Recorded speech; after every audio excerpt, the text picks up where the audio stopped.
اعوذ باللہ من الشیطان الرجیم، بسم اللہ الرحمن الرحیم۔ میری تمام ویورز کو میری طرف سے السلام علیکم۔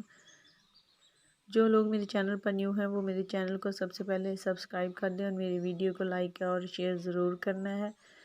آج میں آپ کے لیے شعبان کے آخری ہفتے کے حوالے سے بہت ہی اچھی ویڈیو لے کے آئی ہوں، جو کہ آپ نے شعبان کے آخری ہفتے میں آپ کے لیے کوئی وظیفہ ہے وہ بھی آپ کو بتاؤں گی کہ وہ آپ نے ضرور کرنا ہے۔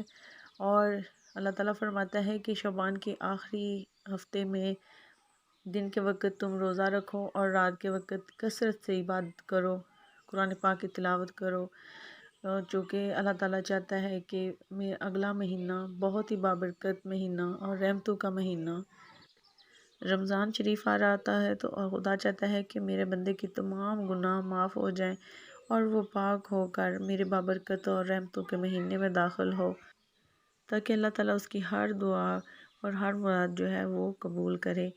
اور اس کے ساتھ ہی شعبان کے آخری 3 راتیں جو ہیں اس میں خاص عمل، خاص وظیفہ جو ہے نا، جو وہ امام جعفر صادق علیہ السلام نے فرمایا کہ اس میں آپ بجا لاؤ تو آپ کی ہر دعا، ہر مراد قبول ہوگی۔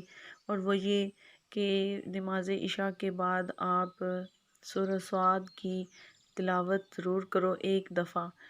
3 راتیں لگاتار آپ نے اس کی تلاوت کرنی ہے، تو انشاءاللہ میرے وہ بہن بھائی جن کی دلی مرادیں پوری نہیں ہو رہی، ان کی دعائیں قبول نہیں ہو رہی، انشاءاللہ خدا ان کی دعائیں قبول فرمائے گا اور ان کے تمام جو گناہ ہیں وہ معاف فرما دے گا۔